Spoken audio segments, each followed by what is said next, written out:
கர்த்தருடைய ஆலயத்திற்கு போவோம் வாருங்கள் என்று சொன்ன உடனே நான் எப்படி இருந்தேன்? மகிழ்ச்சியாய். இன்னொரு முறை சொல்ல, நான் எப்படி இருந்தேன்? மகிழ்ச்சியாய் நான் இருந்தேன். ஒரு சந்தோஷம், ஒரு முகத்தில் ஒரு சந்தோஷம் நமக்கு. தேவனுடைய ஆலயத்திற்கு போறேன்னா நமக்கு அதை கர்த்தர் நமக்கு கொடுக்கிறார். ஆமென். போன வாரம் நாம் யோசுவாவின் வாழ்க்கையை குறித்து நாம் படித்தோம். கடந்த நாட்களில் படித்து கொண்டு வருகிறோம். சபை விசுவாசிகள் உங்கள் கையில் பேப்பர், நோட்புக், பென்லாம் இருக்குன்னு நினைக்கிறேன். இன்றைக்கி சில காரியங்கள்லாம் சொல்ல போகிறேன். அது எல்லாத்தையும் நீங்கள் மார்க் பண்ணி கொண்டு எழுதி கொள்ளும்படி கேட்டுக்கொள்கிறேன். இன்றைக்கி நிறைய காரியங்கள் உங்கள் வாழ்க்கையில் சில காரியத்தை கர்த்தர் உடைக்கும்படி அவர் விரும்புகிறார். ஆயத்தமாய் நீங்கள் இருக்க நான் கேட்டுக்கொள்கிறேன். யோசுவா என்கிற பெயருடைய அர்த்தம் என்ன? கர்த்தர் தேவன் ரட்சிக்கிறவராய் இருக்கிறார். தேவன் ஒருவரே அவர் ரட்சிக்கிறவர். God is my salvation. இந்த யோசுவாவின் புத்தகத்தில் யோசுவாவின் வாழ்க்கை, யோசுவாவின் பெயர் வேதம் சொல்லுகிறது. அதற்கு முன்பதாக வேதம் சொல்லுகிறது, அவனோ நூனின் குமாரனாகிய யோசுவா. இந்த யோசுவா மோசேயினுடைய பணிவிடைக்காரனாக இருந்தான். சொல்லுங்க பார்க்கலாம், என்னது? யோசுவா மோசேயுடைய பணிவிடைக்காரன். ஆனால் இந்த யோசுவா புத்தகம் ஆரம்பிக்கிற பொழுது அவனுடைய பெயர் மாறுகிறது. என்னவாய் மாறுகிறது? இவன் தேவன் நியமித்த தலைவனாய் கர்த்தர் மாற்றுகிறார். ஒரு ஆமென் சொல்லுங்க பார்க்கலாம். சதமா சொல்லுங்க பார்க்கலாம். ஆமென். ஆக இந்த யோசுவாவின் புத்தகத்தில் போன வாரம் நம்ம படித்தோம். 1ஆம் அதிகாரத்தில் நம்ம படித்தோம். 5 காரியங்கள் படித்தோம். ஞாபகம் இருக்கா? எத்தனை பேருக்கு ஞாபகம் இருக்கு? எழுந்து, அப்புறம் கால் மிதித்து நீ இடத்தை எவ்விடத்தையும் உனக்கு தருவேன். 3வது இரவும் பகலும் என்ன பண்ண? வேதத்தை தியானி. 4வது அதை செய்வதற்கு கவனமாய் இரு. கடைசியாக அவன் கர்த்தரை முன்பதாக அவன் வைத்தான். 5 காரியத்தை நான் உங்களோட பேசுறேன். சரி, இன்னைக்கு தான் கொஞ்சம் இறங்க போகிறேன். கொஞ்சம் ஆழமாய் சில காரியங்கள் படிக்க போகிறோம். நீங்கள் புரிந்து கொள்ளும்படி நான் கேட்டுக்கொள்கிறேன். யோசுவால மொத்தம் எத்தனை புத்தகம் இருக்கு? எத்தனை அதிகாரம் இருக்கு? 24. அதமா சொல்லுங்க. 24 அதிகாரம். ஏன் 24 அதிகாரம்? இந்த 24 அதிகாரத்தில் என்ன இருக்கு அப்படின்னு நீங்க பார்த்தீங்கன்னா, சின்னதாக சொல்றேன், எழுதிக்கங்க. முதல் 6 அதிகாரம் முன்னேறி செல்லுதல். எழுதிங்க பார்க்கலாம். முன்னேறி செல்லுதல், கோ ஃபார்வர்ட். அப்புறம் 6லேருந்து 12 அவன் செய்ய வேண்டிய யுத்தங்கள், அவன் செய்த யுத்தங்கள். 13ஆம் அதிகாரத்திலிருந்து 24ஆம் அதிகாரம் வரை பார்த்தீங்கன்னா பங்கிடுதல். ஏன் இந்த யோசுவாவின் புத்தகத்தை எடுக்கிறேன்னா, எனக்கு நிச்சயமாய் தெரியும் அடுத்த 6 மாதத்தில் சில பேர், அநேகர், நீங்கள் முன்னேற முடியாமல் இருக்கிற அநேகருடைய வாழ்க்கையில் நீங்கள் முன்னேறுவீர்கள். அதே போல் நீங்கள் முறியடிக்க முடியாத காரியத்தை கர்த்தர் முறியடிக்க உனக்கு உதவி செய்வார். அது மாத்திரமில்லை, பங்கிடுதல். இன்னும் என் வாழ்க்கையில் சில காரியங்கள் பங்கிடாமல் இருக்குதையா, என் குடும்ப காரியங்கள். கர்த்தர் இந்த காரியத்தை எல்லாவற்றையும் அடுத்த 6 மாதத்தில் உனக்காக அவர் செய்ய கர்த்தர் இந்த நாட்களிலே உன்னை தெரிந்து கொண்டு இருக்க. ஒரு ஆமென் சொல்லுங்க பார்க்கலாம். சரி, இன்னைக்கு ஒரு முக்கியமான நபர், இன்னைக்கு ஒரு முக்கியமான காரியம். எல்லாம் கேட்டுங்க, பார்க்கும்படி கேட்டுக்கொள்கிறேன். நம்ம எல்லாருடைய வாழ்க்கையிலுமே கடந்த வாழ்க்கைன்னு இருக்கு, பாஸ்ட் இருக்கா இல்லையா? எல்லாருக்குமே இருக்கு. சிலருடைய வாழ்க்கையில் அந்த அந்த கடந்த வாழ்க்கை ரொம்ப நல்லா இருக்கும். நான் ஒன்றும் இல்லை, ஆனால் நான் கஷ்டப்பட்டு நான் மேலே வந்தேன், நான் இந்த அளவுக்கு வந்தேன், நான் படித்தேன், நான் ஃபஸ்ட்டு சைக்கிள் ஓட்டினேன், சைக்கிள் ஓட்டிகிட்டே இருந்தேன், அப்புறம் எப்படியோ அப்படி இப்படி போட்டு ஏதோ ஆண்டவர் என் மேலே கிருபையாக இருந்தார், நான் இன்றைக்கி இந்த அளவு வந்திருக்கிறேன்னு ஒரு சிலர் உங்களுடைய கடந்த வாழ்க்கையில் சில சாதனைகளை சொல்லுவார்கள். ஆனால் ஒரு சிலர் தங்கள் வாழ்க்கையில் கடந்து வந்த பாதைகளில் சில வேதனைகள் இருக்கிறது. இந்த வேதனை ஏன்னா சில வேளையில் நம்முடைய வாழ்க்கையில் நாம் சந்திக்கிறதா இருக்கிறது. அன்றைக்கி ஒரு நபரை பார்த்தேன் ஹாஸ்பிட்டலில், நான் வேற ஒரு ஆளை பார்க்க போனேன். ஆனால் இந்த நபர் பக்கத்தில் இருந்தாங்க, பார்த்தேன். போயிட்டே இருந்திருக்கிறாப்புல, பின்னாடி இருந்து வந்த கார் இடிச்சிருச்சு, முதுகு எலும்பு உடஞ்சிருச்சு. பார்க்கவே இல்லை, அழுவுறாப்புல. அவன் கேட்குறான், ஏன் எனக்கு இது நடந்தது? இது நான் ஏதாவது தப்பு பண்ணேன்னா? நானா தவறாக போனேன்? அவன் தான் என்ன பண்ணான்? வந்தான். சில வேளையில் சில வேதனைகள் நம்முடைய வாழ்க்கையில் நாம் சந்திக்கிறோம். சில வேதனைகள் நாம் செய்கிற தவறினாலே நடக்கிறது. நீங்கள் நான் சொல்கிறது வாலிப நாட்களில் சின்ன வயதில் நடந்த சில காரியங்கள் உண்டு. எதையாவது நீங்கள் எங்கேயாவது திருடி இருப்பீங்க, அதை வசமாக நீங்கள் மாட்டியிருப்பீங்க. இப்போ மாட்டினீங்களே 2-3 பேர், அவங்க இன்றைக்கி உங்களை பார்த்தா என்ன சொல்லுவாங்க தெரியுமா? என்ன சொல்லுவாங்க? என்ன சொல்லுவாங்க? திருட. அன்றைக்கி ஏதோ ஒரு காரியம் உங்களுக்கு செய்யணும், செய்கிறதுக்காக மாற்றி பேசும் பொழுது பொய் சொல்லிட்டீங்க. நீங்கள் பொய் சொன்னதை அவங்க கண்டுபிடிச்சிட்டாங்க, எல்லாருக்குமே தெரியும். இதாகி ஒரு 10 வருஷம் இருக்கும். ஆனால் இன்றைக்கும் அந்த நபரை நீங்கள் பார்க்கும் பொழுது உங்களால் சிரிக்க முடியாது, சந்தோஷமாக இருக்க முடியாது. ஏன்னா அந்த நபர் உங்களை எப்படி பார்க்குறான்? பொய் சொல்கிறேன். இன்னும் கொஞ்சம் ஆழமாக போகிறேன். சில பேர் ஏமாற்றிருக்கிறீங்க. ஒரு வேளை லவ் பண்ணியிருக்கலாம், ஏதாவது ஒரு பொண்ணை ஒரு பையனை லவ் பண்ணியிருக்கலாம், நான் கண்டிப்பாக கல்யாணம் பண்ணுறேன்னு சொல்லியிருக்கலாம். ஆனால் அந்த பையனை அந்த பொண்ணை நீங்கள் ஏமாற்றிருக்கலாம்.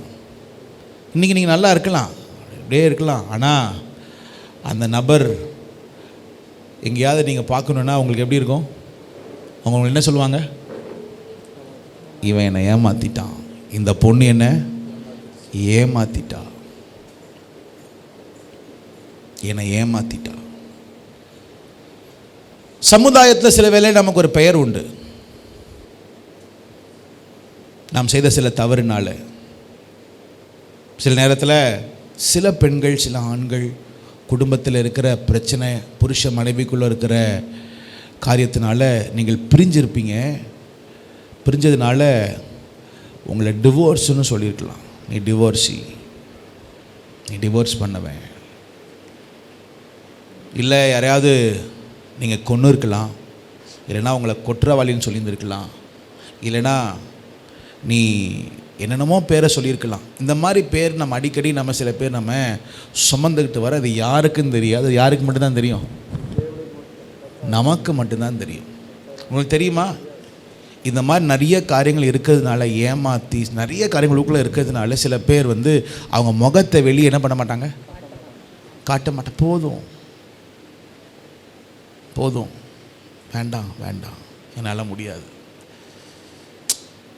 நான் நல்லா இருக்கிறத பார்க்கிலும் நல்லா இருக்குன்னு விரும்புகிறேன், ஆனால் சில காரியங்கள் இப்படின்னு நிறைய பேர் இருக்கிறாங்க. நான் இன்றைக்கி காலையில் சொல்லுகிறேன், இப்படிப்பட்ட ஒரு தீமையான ஒரு நபராய் ஒரு பெண்மணி இருந்தாள். அந்த பெண்மணி பேர் தான் ராகாப். சத்தமாக சொல்லுங்க பார்க்கலாம். 2ஆம் அதிகாரம் 1வது வசனத்தை ஒரு படிக்கும்படி நான் கேட்டுக்கொள்கிறேன்.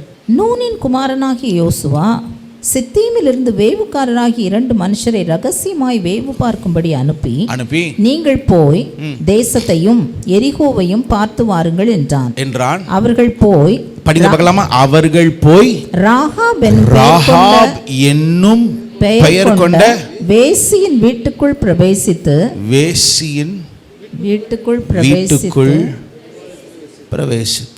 அவருடைய பெயரே அது கெட்ட பெயர். முதலாவது ஒரு கெட்ட பெயர். She had a bad reputation. எத்தனை பேருக்கு கெட்ட பேர் இருக்குன்னு தெரியல. உங்கள் வேலை ஸ்தலத்தில் எங்கேயோ ஒருத்தர் தப்பு பண்ணியிருக்கீங்க. இன்றைக்கி உங்கள் வேலை ஸ்தலத்தில் உங்களுக்கு என்ன பேர் தான்? இப்படிப்பட்ட ஒரு நபராய் தான் இந்த ராகாப் இருந்தாள். ஒரு கெட்ட பெயர். எல்லாருக்குமே அவங்க அப்பா வச்சு தான் பேர் இருக்கும். நூனின் குமாரனாகிய யோசுவா, ஜெசியின் குமாரனாகிய தாவீது, சாப்பாத்தின் குமாரனாகிய எலிசா. அப்படிலாம் இருக்கு. ஆக இந்த பெண்ணுக்கு இப்படிப்பட்ட பேர் இல்லை, தான் செய்த தவறு நிமித்தம் அவளுக்கு வந்த பெயர்.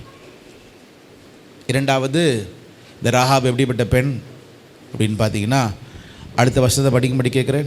தேசத்தை வேவு பார்க்கும்படி இஸ்ரவேல் புத்திரரில் சில மனுஷர் இந்த ராத்திரியில் இங்கே வந்தார்கள் என்று எரிகோவின் ராஜாவுக்கு சொல்லப்பட்டது. அப்பொழுது எரிகோவின் ராஜா ராகாப் அண்டைக்கு ஆள் அனுப்பி உன்னிடத்தில் வந்து உன் வீட்டுக்குள் பிரவேசித்த மனுஷரை வெளியே கொண்டு வா, அவர்கள் தேசத்தை எல்லாம் வேவு பார்க்கும்படி வந்தார்கள் என்று சொல்ல சொன்னான். ஓகே, 3வது வசனத்தில் ஒரு வார்த்தை எழுதியிருக்கு.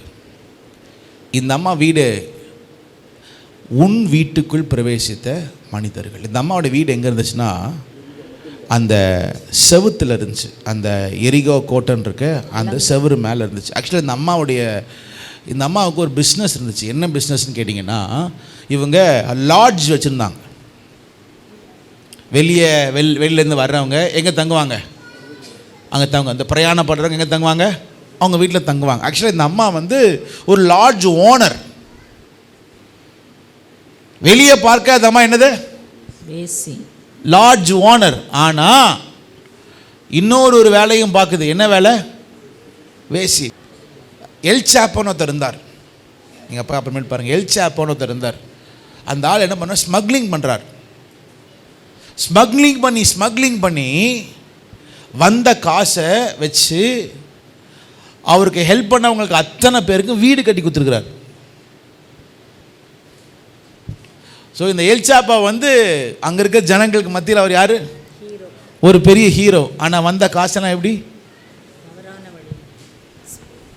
தவறான வழி. கடைசியில் அவர் அமெரிக்கா அவரை பிடிச்சி கொன்றுச்சு. வெளியே பார்ப்பதற்கு ஒரு வித்தியாசமான உள்ளான வாழ்க்கையில் ஒரு தவறான காரியம். அநேக நம்மளும் அப்படி தான் இருக்கக்கூடாது. 2வது இந்த அம்மா பார்த்தீங்கன்னா டபுள் ஸ்டாண்டர்ட் லைஃப். திரும்ப சொல்கிறேன், இங்கே நிறைய பேர் இருக்கிறீங்க. அப்படி ஜபிக்கிறதுனால அல்லேலூயா ஸ்தோத்திரம் ஆராதிக்கிறோம் ஆண்டவரே பாட்டெலாம் வரும், பிரசங்கெல்லாம் வரும். கவனமாக இரு. பைபிளில் இன்றைக்கி காலையில் சொன்னேன் 27ஆம் அதிகாரம் மத்தேயு படிக்கலாமா? 27ஆம் அதிகாரம், சரி 23ஆம் அதிகாரம் 27வது வசனத்தை படிக்கும்படி கேட்டுக்கொள்கிறேன். 23, 27. மாயக்காரராகிய வேத பாரகரே பரிசேயரே உங்களுக்கு ஐயோ. யாரு தெரியுமா சொல்றாரு? வேதத்தை தெரிஞ்சவங்களுக்கும் மைமளமான வாழ்க்கை வாழ்றவங்களுக்கும். அவர் என்ன சொல்றாரு தெரியுமா? ஐயோ. Double standard. இந்த அம்மா டபுள் ஸ்டாண்டர்ட் வாழ்ந்தாள். 3வது இந்த அம்மா என்ன பண்ணிச்சா? 2 பேர் வந்திருக்காங்கன்னு தெரியும். 2 பேர் வந்திருக்காங்கன்னு தெரிஞ்சும் இவங்களை இந்த அம்மா என்ன பண்ணிச்சு? மறைச்சி வச்சுட்டு அந்த ராஜா கேட்குறான், உங்கள் வீட்டுக்கு என்னது 2 பேர் வந்திருக்காங்க, நீ அவங்கள வெளியே அனுப்புன்னு சொல்கிறப்ப இந்த அம்மா ஒன்று பண்ணுது. என்ன பண்ணுது? படிங்க பார்க்கலாம். 3ஆம் வருஷத்துல 5ஆம் வருஷம் வரைக்கும். அப்பொழுது எரிகோவின் ராஜா ராகாபண்டைக்கு ஆள் அனுப்பி உன்னிடத்தில் வந்து உன் வீட்டுக்குள் பிரவேசித்த மனுஷரை வெளியே கொண்டு வா, அவர்கள் தேசத்தை எல்லாம் வேவு பார்க்கும்படி வந்தார்கள் என்று சொல்ல சொன்னான். அந்த ஸ்திரீ அவ்விரண்டு மனுஷரையும் கொண்டு போய் அவர்களை ஒளித்து வைத்து என்ன பண்ணாலும் ஒளித்து வைத்து மெய்தான் என்னிடத்தில் மனுஷர் வந்திருந்தார்கள், ஆனாலும் அவர்கள் எவ்விடத்தாரோ எனக்கு தெரியாது. முதல் பொய் என்னது? எனக்கு தெரியாது. 2வது ஒரு பொய். அடுத்த வசனம். வாசலை அடைக்கும் நேரத்தில் இருட்டு வேளையிலே அந்த மனுஷர் புறப்பட்டு போய்விட்டார்கள். போயிட்டாங்க.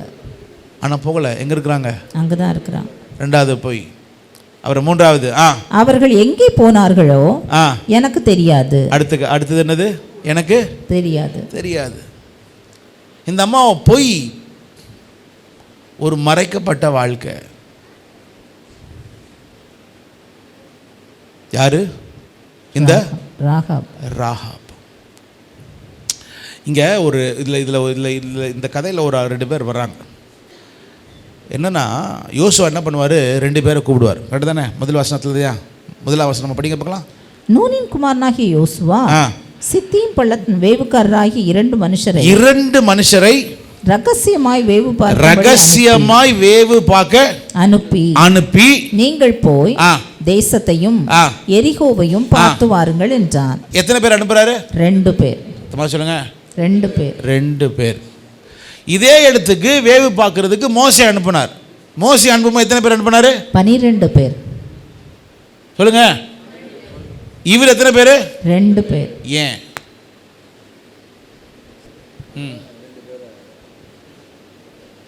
ஏற்கனவே ஒரு அனுபவம் இருக்கு. என்ன அனுபவம்? ஒரு பெரிய கூட்டத்தை அனுப்பி 38 வருஷம் அங்கே சுத்தி இருக்காங்க, இருந்திருக்கிறாங்க. அதனால இந்த காரியத்தை செய்யறதுக்கு நம்ம பெரிய அளவில் பண்ண வேண்டாம். எப்படி பண்ணலாம்? 2 பேர். சத்தமா சொல்லுங்க பார்க்கலாம். 2 பேர். எல்லாரும் சத்தமா சொல்லுங்க பார்க்கலாம். அற்பமான ஆரம்பம். சொல்லுங்க பார்க்கலாம். அற்பமான ஆரம்பம். இன்னொரு முறை சொல்லுங்க பார்க்கலாம். அற்பமான ஆரம்பம். சில காரியத்தை நீங்க ஸ்டார்ட் பண்ண போறீங்கன்னா ஜாம் ஜீம் ஜமால் டிமால்லாம் பண்ணிடாத. வெயிட் பண்ணு. அற்பமான ஆரம்பம். யோசுவா மோசேயை போல அந்த தவறை செய்யல. எப்பவுமே நம்முடைய வாழ்க்கையில் ஒரு தவறு நடக்குதுன்னா ஏன் நடந்தது என்று என்ன பண்ணணும்? யோசித்து அதை சரியாய் செய்வது என்ன என்று நாம் கண்டுபிடிக்க வேண்டும். 2 பேரை அனுப்புகிறார். எங்கே அனுப்புகிறாரு? எரிகோக்கு. எப்படி போனாங்க? குதிச்சு போயிட்டாங்களோ? உங்களுக்கு தெரியுமில்ல, எரிகோக்கு போகிறதுக்கு முன்னாடி அங்கே ஒன்று கரை புரண்டி ஓடிச்சான். என்ன கரை புரண்டி ஓடிச்சு? யோர்தான். இவங்க எப்படி கடந்து போயிருந்தாங்க? பைபிளில் எழுதலை. யோர்தான் கரை புரண்டு ஓடுது. எப்படி இவங்க 2 பேரும் அங்கே ஒருவேளை நீச்சல் தெரிஞ்சிச்சா, இல்லை ஏதாவது படகு ஏதாவது இருந்துச்சா, இல்லை ஏதாவது ஆயுதம் இருந்துச்சா, நமக்கு ஒன்றும். ஆனால் ஒன்று மட்டும் தெரியுது, இவனுங்க 2 பேரும் சாமர்த்தியமாக எங்கே போயிட்டாங்க? எங்கே போயிட்டாங்க? எரிகோக்கு போயிருக்கிறாங்க. அப்போ திறமைசாலி யாரு? 2 பேரும். இந்த 2 பேர் யோசிச்சு பேர் 20 லட்சம் பேர், 20 லட்சத்தில் பேரில் எத்தனை பேர் எடுத்துக்கிறாரு? அப்போ எந்த அளவுக்கு என்னது திறமைசாலி. அப்பா நம்ம வந்து எப்படியோ யோர்தானை என்ன பண்ணோம், தாண்டிட்டோம். அதனால என்னது நமக்கு வெற்றின்னு நினச்சி வந்தானுங்க. வர்றப்ப அன்னைக்கு ராத்திரி வந்திருக்கிறாங்க. எங்கே ஏறி இருக்கிறாங்கன்னா யார் வீட்டுக்கு போயிருக்கிறாங்க? ஆனால் என்ன நடந்திருக்குன்னா இவன் வீட்டுக்கு போயிருக்கிறான். அன்னைக்கு ராத்திரி வீட்டுக்கு போயிருக்கிற செய்தி யாருக்கு போய் சேருது? ராஜா. சொல்லுங்க. ராஜா நல்ல திறமைசாலி தான், ஆனால் காரியத்தில் கோட்டை விட்டாங்க. நிறைய பேர் இப்படி தான் இருக்கிறோம். ஒரு காரியம் அப்படியே வின் ஆனதுனால என்னது அடுத்ததும் நினைச்சிடாத. ஒவ்வொன்றும் கர்த்தருடைய கிருபை நமக்கு தேவை. ஒரு ஆமென் சொல்லுங்க பார்க்கலாம். ஒவ்வொன்றுத்துக்கும் கர்த்தர் கிருபை. எனக்கு திறமை இருக்கு. திறமையை ஒரு நாள் நம்பிராத. ஒரு நாள் நம்பிராத திறமைய. இல்லை, கோட்டை விட்டானுங்க. இந்த இவங்களுடைய உயிர் யார் கையில் தெரியுமா இருக்கு? யார் கையில் இருக்கு? ராகாப் கையில் இருக்குது. வேதம் சொல்லுகிறது இந்த ராகாப் ஒரு கெட்ட பெயர் உள்ள ஒரு ஸ்திரீ, ஒரு தவறான தொழிலை செய்து கொண்டு வந்தாள். அடுத்தது இந்த ஸ்திரீ இரு மனமுள்ளவள், இரு வாழ்க்கை வாழ்ந்தவள், இரு காரியத்தை செய்தவள். எப்போவுமே நம்ம ஒரு பாதையில் தான் போகணும். 2 பாதையில் போனாலே நமக்கு என்ன தான்? ரிஸ்க்கு தான். பைபிளில் ஒரு பெண் 2 இப்படி பார்த்தாலாம். யாரு? எப்படி இருக்கும்? இப்படி பார்த்த உடனே ஐயோ அந்த பெண்ணே வேணான்னு போன வேணா தான் என்ன பண்ணாங்க? பிடிச்சி வச்சாங்க. கவனமாக இருங்க. ஓகே, இப்படிப்பட்ட ஒரு ஸ்திரீ ஆனால் அவளுடைய வாழ்க்கை வேதம் சொல்லுகிறது அது மாறுகிறது. எப்படி மாறுகிறது படிக்கலாமா? அதே 2ஆம் அதிகாரம் 11வது வசனம். கேள்விப்பட்ட போது எங்கள் இருதயம் 10லிருந்து 9லிருந்து படிங்க பார்க்கலாம். கர்த்தர் உங்களுக்கு தேசத்தை ஒப்பு கொடுத்தார் என்றும் உங்களை பற்றி எங்களுக்கு திகில் பிடித்திருக்கிறது என்றும் உங்களை குறித்து தேசத்து குடிகள் எல்லாரும் சோர்ந்து போனார்கள் என்றும் அறிவேன். நீங்கள் எகிப்திலிருந்து புறப்பட்ட பொழுது கர்த்தர் உங்களுக்கு முன்பாக சிவந்த சமுத்திரத்தின் தண்ணீரை வற்றி போக பண்ணினதையும் நீங்கள் யோர்தானுக்கு அப்புறத்தில் சங்காரம் பண்ணின எமோரியரின் 2 ராஜாக்கள் ஆகிய சீகோனுக்கும் ஓகுக்கும் செய்ததையும் கேள்விப்பட்டோம். என்ன பண்ணோம்? கேள்விப்பட்டோம். இன்னொரு முறை சொல்லுங்க. கேள்விப்பட்டோம். அடுத்த வசனம். கேள்விப்பட்ட போது எங்கள் இருதயம் கரைந்து போயிற்று. முதலாவது இந்த ஸ்திரீயுடைய வாழ்க்கையில ஒரு காரியம் என்னன்னா, இவளுடைய பழைய வாழ்க்கை எப்படி இருந்தாலும் பரவாயில்ல, இவளுக்கு ஒரு காரியத்தை இவ காதுல கேள்விப்பட்டிருக்கிறாப்ல. திரும்ப சொல்றேன், காதுல கேள்வி இவ பார்க்கல, ஆனா என்னது? கேள்விப்பட்டிருக்கா. என்ன கேள்விப்பட்டிருக்கிறா? ஒருத்தவங்க வர்றாங்க, இது இஸ்ரவேல் ஜனங்க, இவங்களுக்கு எப்படிப்பட்ட ஆண்டவர்னா சிவந்த சமுத்திரம் ரெண்டாக பிளந்தது இவர்களுக்கு. அது மாத்திரமல்ல, 2 பெரிய ராஜாக்கள் இருந்தாங்க. இந்த 2 பெரிய ராஜாக்களையும் இவர்கள் தேவன் என்ன பண்ணாரு? முறியடிக்க இவர்களுக்கு உதவி செய்தார் என்று இவள் கேள்விப்பட்டார். எழுதிங்க பார்க்கலாம். உரைக்கப்பட்ட சாட்சியை நம்பினாள். எழுதிங்க பார்க்கலாம். உரைக்கப்பட்ட சாட்சியை நம்பினாள். இன்னைக்கு காலையில் சொல்லுகிறேன், வாலிப தம்பி, வாலிப தங்கச்சி, சகோதரா, சகோதரி, இன்னைக்கு காலையில் சொல்லுகிறேன், நீங்கள் இன்னைக்கு உட்கார்ந்துருக்கிறீங்க, நீங்கள் எதை நம்பிட்டு உட்காந்துட்டு இருக்கிறீங்க? எதை நம்பிக்கிட்டு? இப்போ பார்த்துக்கிட்டு இருக்கிற காரியத்தை நம்பி உட்காந்துக்கிட்டு இருக்கிறீங்களா? இல்லைன்னா உங்க கடந்த வாழ்க்கை அதை நம்பிட்டு இருக்கிறீங்களா? இங்க ஒரு ஸ்திரீ சொல்லுகிறாள், ஒருவேளை நாங்க அந்நிய தேசத்துல இருந்தாலும் எங்களுக்கு ஒரு தெரியும். என்ன தெரியும் தெரியுமா? உங்களுடைய தேவன் செய்த கிரியைகளின் சாட்சிகள் என் காதுல கேள்விப்பட்டிருக்கேன். ஒரு ஆமென் சொல்லுங்க பார்க்கலாம். ஆமென். சாட்சிகள் உங்க வாழ்க்கையில உங்களை உந்தி தள்ளுக வேண்டியது என்ன தெரியுமா? சாட்சிகள். ஆமென். சாட்சிகள். 2 காரியங்கள் உன் காதுல கேட்கும். ஒன்னு என்ன தெரியுமா? பிசாசு சொல்ற காரியம் இது நடக்கவே நடக்காது, உன் காலம் முடிஞ்சிருச்சு, உன் பையன் வரமாட்டான், உன் பொண்ணு பண்ணாது, இது தேராது, இது நடக்காது, இது போகாதுன்னு பிசாசு ஒன்று சொல்லுவான். ஆனா இன்னொரு காதுல ஒன்று இருக்கும், தேவன் அன்னைக்கு செய்த தேவன் அவர் இன்னைக்கும் செய்ய வல்லவராய் இருக்கிறார் என்று உன் காதுகளில் இங்க கை தட்ட மாட்டீங்களா? நீங்க நம்புறீங்களா? தேவன் எனக்கு செய்வார்னு நீங்க காது நம்புகிற ஒரு யார் நம்ப தெரியுமோ? இஸ்ரவேல்ல இருக்கிற ஒரு பெண் அல்ல. எந்த பெண்? எரிகோல இருக்கிற பெண், இஸ்ரவேலரை பார்க்காத ஒரு பெண், தேவன் செய்த கிரியைகள், சொல்லப்போனா தேவன் செய்த சாட்சிகளை அவள் கேள்விப்பட்டு அந்த தேவனை அவள் நம்ப ஆரம்பித்தாள். ஆமென். எத்தனை பேர் ஆண்டவரை நம்பிட்டு இருக்கிறீங்க? ஆமென். பத்தமா ஆமென் சொல்லுங்க பார்க்கலாம். ஆமென். இரண்டாவது, இந்த ஸ்திரீயின் எடுத்து அடுத்த ஒரு காரியத்தை கவனிச்சோம். என்ன காரியம்? 8ஆம் வசனத்தை படிக்கும்படி கேட்டுக்கொள்கிறேன். 8-11. அந்த மனுஷர் படுத்துக்கொள்ளும் முன்னே. ஓகே, இதுல ஒரு வார்த்தை நீங்க படிக்க போறீங்க. ஒரு ஒரு ஒரு ஒரு பெண், ஒரு என்ன சொல்றதுன்னா, ஒரு ஒரு புறஜாதியாகிய பெண், ஒரு புறஜாதியாக அடுத்த 4 வசனத்துல ஒரு வார்த்தையை சொல்லுகிறார். அது என்ன நீங்க படிக்க போறீங்க. ஓகேவா? ஒரு புறஜாதியாகிய பெண் அடுத்த 4 வசனத்துல ஒரு வார்த்தையை சொல்லுவாள். அது என்ன நீங்க பார்க்க போறீங்க. பார்க்கறீங்களா? படிக்க பார்க்கலாம். அந்த மனுஷர் படுத்துக்கொள்ளும் முன்னே அவள் வீட்டின் மேல் அவர்களிடத்திற்கு ஏறி போய் கர்த்தர் உங்களுக்கு தேசத்தை ஒப்பு கொடுத்தார் என்றும், கர்த்தர் உங்களுக்கு தேசத்தை ஒப்பு கொடுத்தார் என்றும், உங்களை பற்றி எங்களுக்கு திகில் பிடித்திருக்கிறது என்றும், உங்களை குறித்து தேசத்து குடிகள் எல்லாரும் சோர்ந்து போனார்கள் என்றும் அறிவேன். அடுத்தது, நீங்கள் எகிப்திலிருந்து புறப்பட்ட பொழுது கர்த்தர் உங்களுக்கு முன்பாக, யாரு? கர்த்தர் உங்களுக்கு முன்பதாக சிவந்த சமுத்திரத்தின் தண்ணீரை வற்றி போக பண்ணினதையும், நீங்கள் யோர்தானுக்கு அப்புறத்தில் சங்காரம் பண்ணின எமோரியரின் 2 ராஜாக்களாகிய சீகோனுக்கும் ஓகுக்கும் செய்ததையும் கேள்விப்பட்டோம். அடுத்த வசனம், கேள்விப்பட்ட பொழுது உங்கள் இருதயம் கரைந்து போயிற்று, உங்களாலே எல்லாருடைய தைரியமும் அற்று போயிற்று. உங்கள் தேவனாகிய கர்த்தரே உயரே வானத்திலும் கீழே பூமியிலும் தேவனானவர். ஓகே, அப்ப பாத்தீங்கன்னா அப்ப என்ன வார்த்தை திரும்ப வருது? கர்த்தர். சத்தமா சொல்லுங்க பார்க்கலாம். கர்த்தர் என்கிற வார்த்தை யார் சொல்றா? இந்த வார்த்தையை ராகாப். சத்தமா சொல்லுங்க. ராகாப் ஒரு வேசி,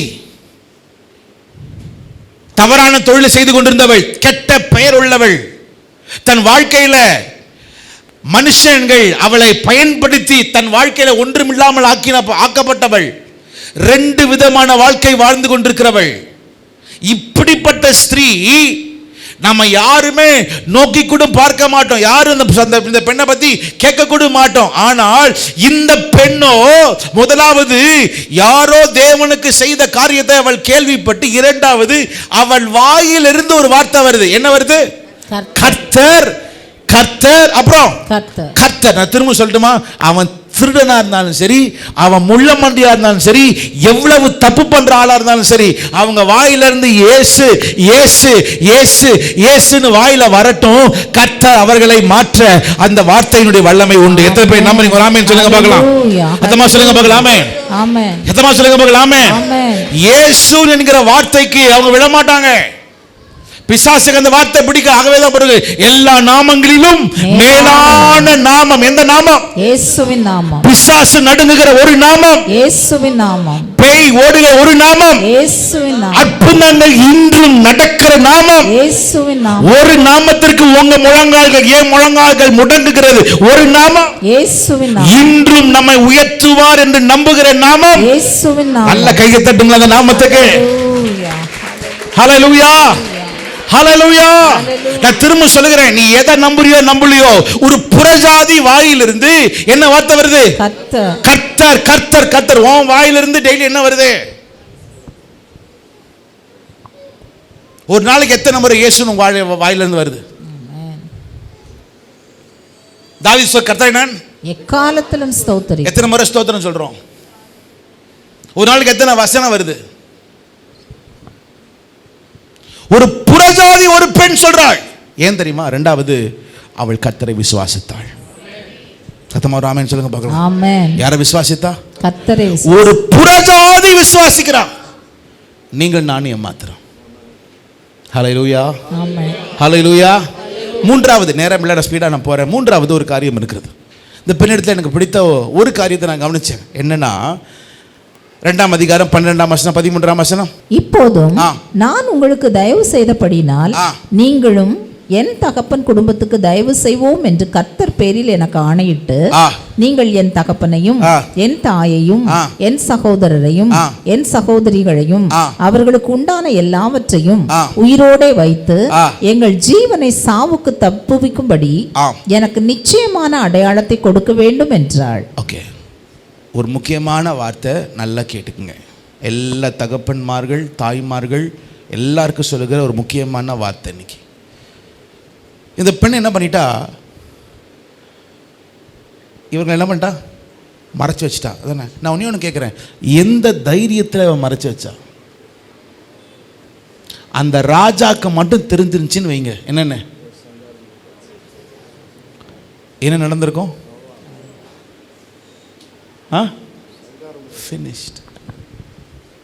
ஃபினிஷ்ட்.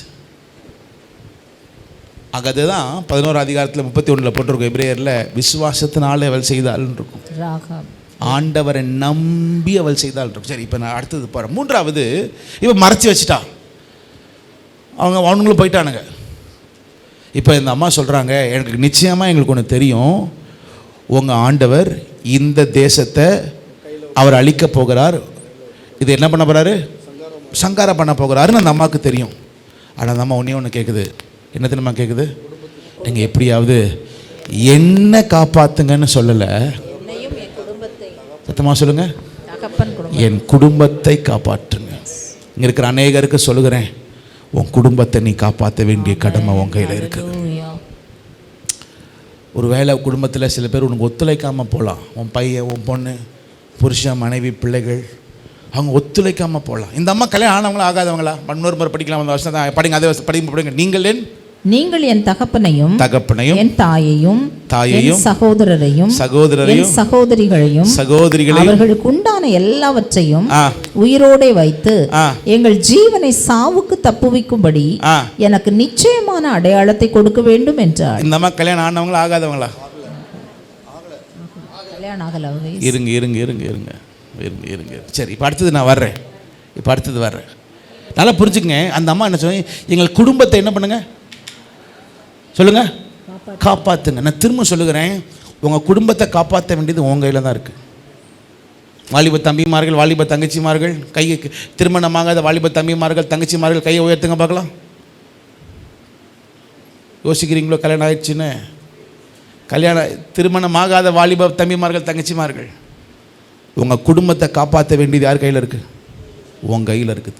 கை கீழே போட்டுக்கும். உன் தாய் தகப்பன் உனக்கு செய்த காரியங்கள் பெருசு. உனக்கு தெரியுமா?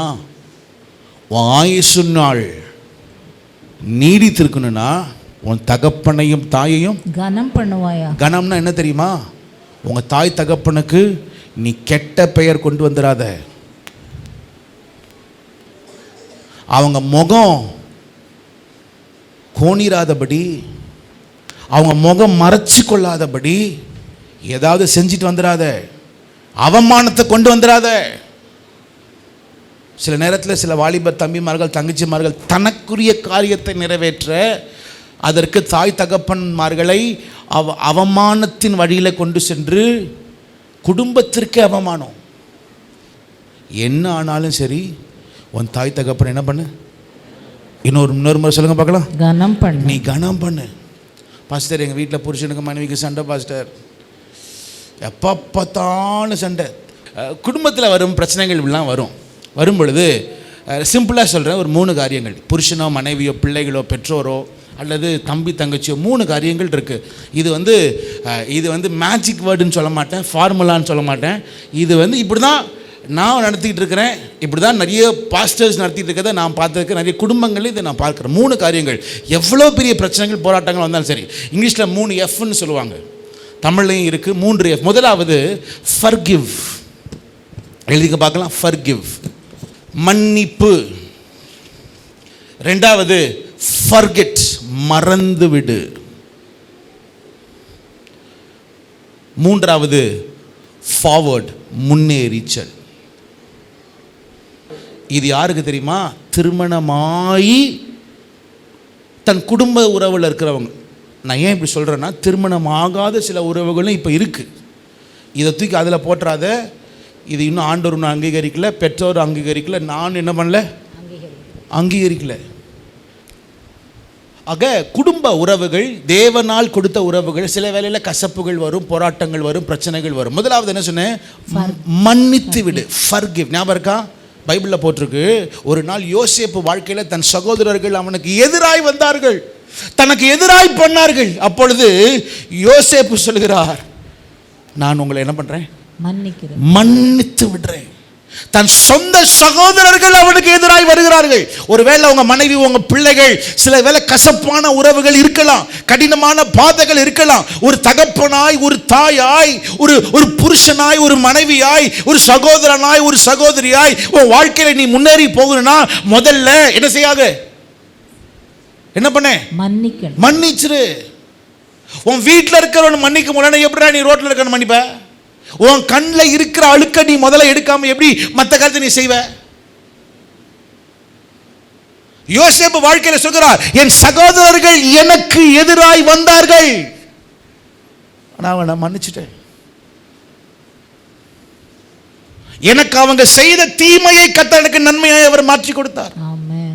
இரண்டாவது அதே யோசேப்பு சொல்கிறார், கர்த்தர் என்னை மறக்க பண்ணி அவனுக்கு என்ன பேர் வச்சாரா? மனாசே என்று பேர் வச்சார். அப்படிதானே இருக்க? 41:51. யோசேப்பு என் வருத்தம் யாவையும் என் தகப்பனுடைய குடும்பம் அனைத்தையும் நான் மறக்கும்படி forgetting things தேவன் பண்ணினார் என்று சொல்லி மூத்தவனுக்கு மனாசே என்று பெயரிட்டான். மனாசே, நீ எனக்கு செய்த துரோகம், நீ எனக்கு செய்த காரியம் too much, ஆனாலும் கர்த்தர் ஏற்படுத்தின குடும்பமா இருக்கிறபடினாலே அதை நான் என்ன பண்ணுகிறேன்? மறக்கிறேன்.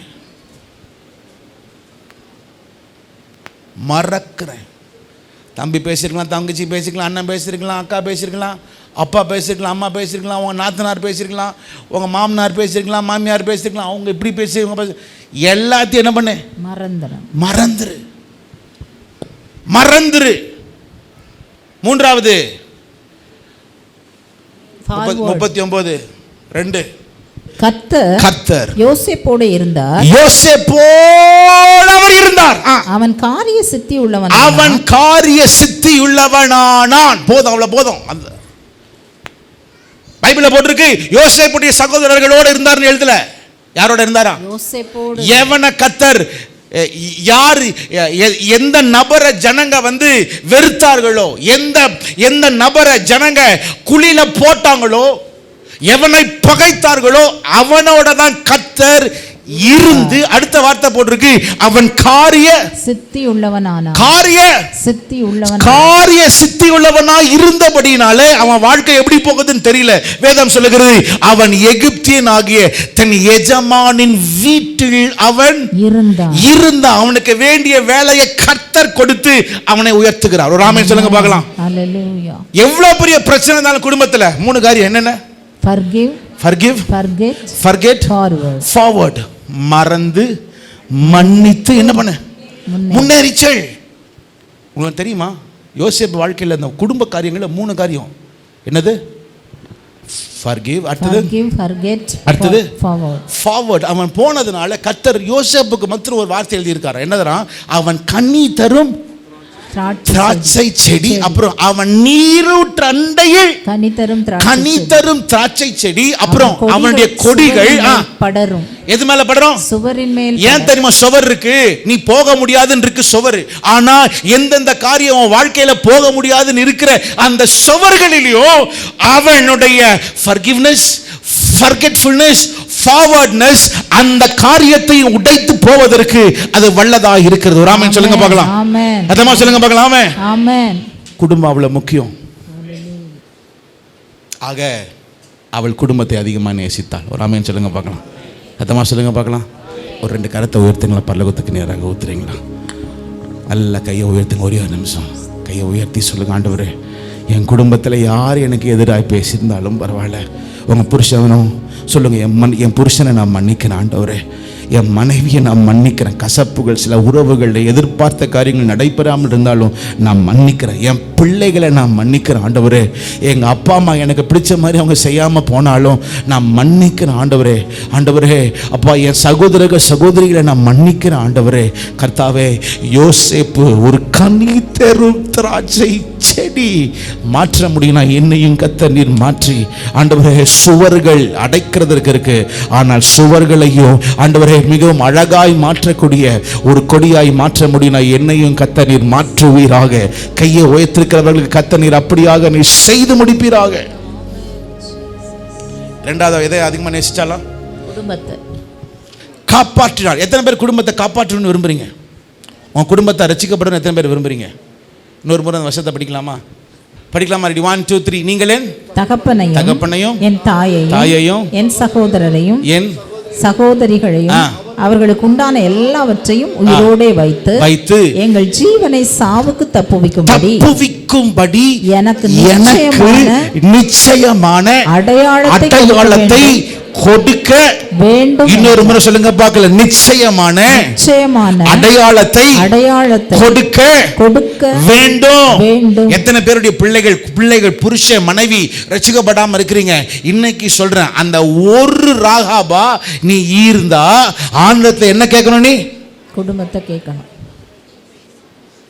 சொல்லுங்க, குடும்பத்தை அடையாளத்தை. என்ன அடையாளம்? நிச்சயமான அடையாளம். சத்தமா சொல்லுங்க.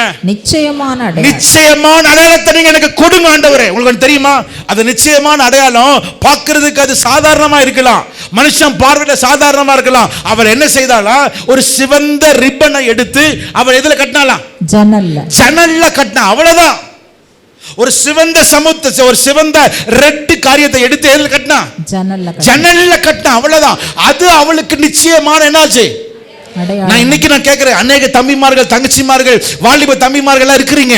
சில காரியத்தை உன் கையில கர்த்தர் கொடுக்கணும் விரும்புகிறார். சில நிச்சயமான அடையாளத்தை செய்வதற்கு நீ ஆயத்தமா இருக்கிறியா? உனக்கு குழந்தை வேணும்ல, உனக்கு வீடு வேணும்ல. இந்த யோசுவா புத்தகமே 2 காரியம் தான். என்ன தெரியுமா? லேண்டும் அப்புறம் ஜனங்க. இது 2 தான். என்னுடைய பார்வையில் சொல்லட்டுமா, திருமணமான அத்தனை ஆண்களுக்கும் பெண்களுக்கும் கர்த்தர் ஒரு நிலத்தை கொடுக்கணும், அல்லது வீடு என்ன பண்ணணும்? கொடுக்கணும். ஒரு நல்ல தகப்பன் தன் பிள்ளைகளுக்கு இல்ல, பிள்ளைகளுக்கு எதை சேர்த்து? சுதந்திரத்தை சேர்த்து. அப்ப புரிஞ்சுங்க, நீங்க 3 ஜெனரேஷனுக்கு என்ன சேர்க்கணும்? சுதந்திரம் சேர்த்து வைக்கணும். அதுதான் ஒரு நல்ல தகப்பன், ஒரு நல்ல தாய். இப்படிதான் கர்த்தர் வச்சிருக்கிறார். ஆக இந்த காரியம் உனக்கு கர்த்தர் செய்யணும்னா எல்லாமே உன் கையில தான் இருக்கு. என்ன இருக்கு? ஒரு நிச்சயமான என்னது? அடையாளம். என்ன அடையாளம் நீ வச்சிருக்கிற? நிச்சயமான அடையாளம் ஒன்று இருக்கா? என்ன அடையாளம் இருக்கு? நீ போ, உனக்கு முன்பதாக அந்த குழந்தையை அந்த துணிகளில் சுற்றி முன்னணியிலே கடத்திருக்க காண்பீர்கள். அதுவே உனக்கு என்னது? அது அடையாளம். அது அடையாளம். நீ போ, அங்க ஒரு அடையாளம் இருக்கு, அதுதான் உனக்கு அடையாளம். இன்னொன்னு, அன்னாளுக்கு ஒரு அடையாளம். என்ன அடையாளம்? ஆண்டவரே, நீர் எனக்கு ஒரு பிள்ளையை கொடுப்பீர் என்றால் அந்த பிள்ளையை வாழ்நாள் முழுவதும் நான் யாருக்கு தருவேன்? உமக்கு தருவேன். அது அவளுக்கு என்னது? அடையாளம். அது நிச்சயமான என்னது? அடையாளம். அது அடையாளமாய் இருந்தது.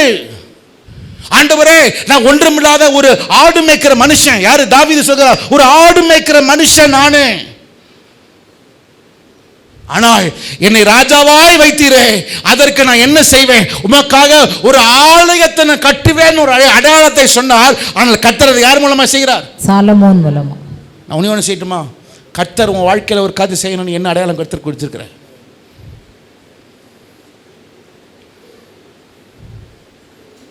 சாதாரண அடையாளம் கிடையாது. என்ன அடையாளமா? நிச்சயமான அடையாளம். நிச்சயமான அடையாளம். நிச்சயமான அடையாளம்.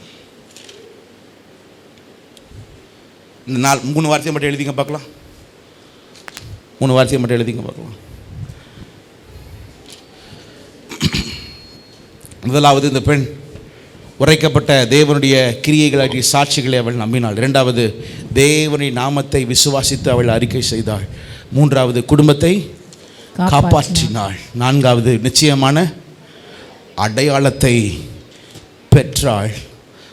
5வது, இந்த 3 வார்த்தையை மட்டும் எழுதிங்க பார்க்கலாம். கிருபை, மீட்பு, உயர்வு.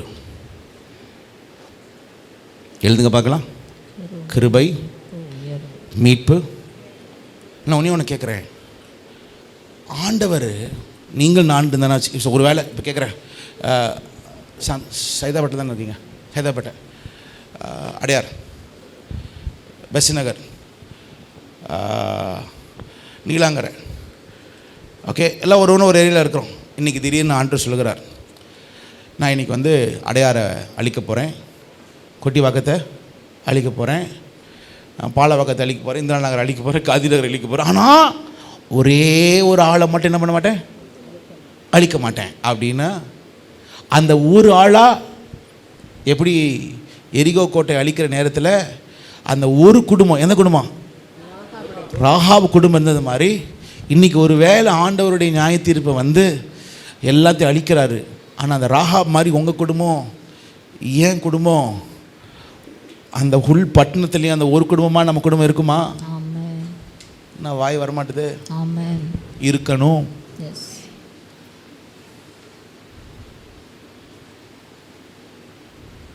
ஏன் தெரியுமா? ஆண்டவர் நீ எவ்வளோ பரிசுத்தமாக இருக்கிறே, இதெல்லாம் இருந்தாலும் சரி, எங்கேயாவது கோட்டை விட்ட முடிஞ்சிச்சு கதை. ஆனால் ஆண்டவர் எதிர்பார்க்கறது என்ன தெரியுமா?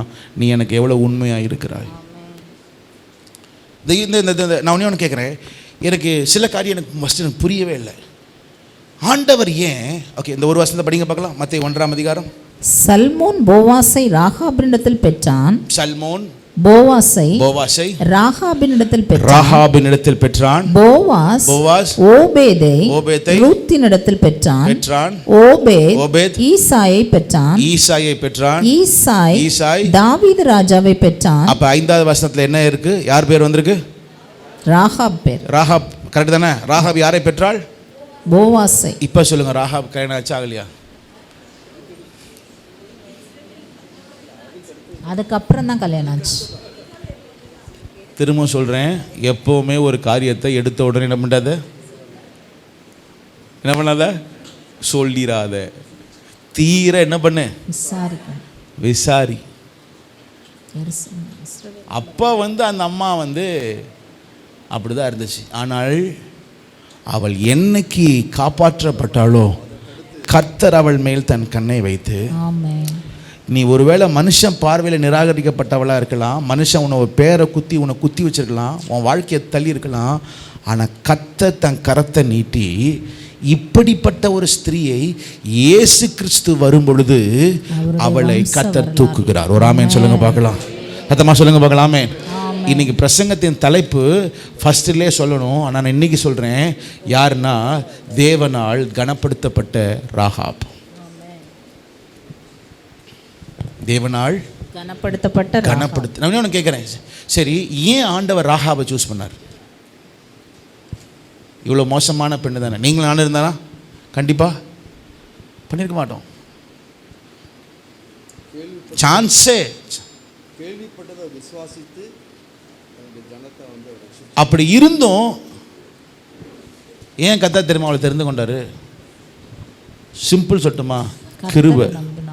சொந்தமா சொல்லுங்க பார்க்கலாம். கிருபை அப்படின்னா என்ன தெரியுமா? தகுதி இல்லாதவர்களை தகுதிப்படுத்துகிறது தான் என்னது? கிருபை. நான் இதுக்கு தகுதியே இல்லையா?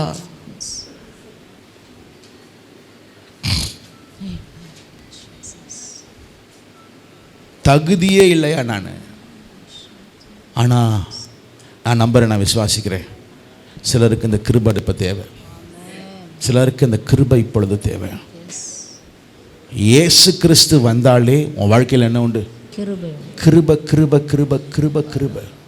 நீ அழிந்து போக வேண்டியவன் யாரு? அன்னைக்கு ராகாப் அழிந்து போக வேண்டிய ராகாபை கர்த்தர் மீட்டார். அதே போல உன் குடும்பத்தை, அழிந்து போக வேண்டிய உன் குடும்பத்தை கர்த்தர் அவர் மீட்டி எடுத்து உன்னை கனப்படுத்த கர்த்தருடைய கரம் குறுங்கவில்லை.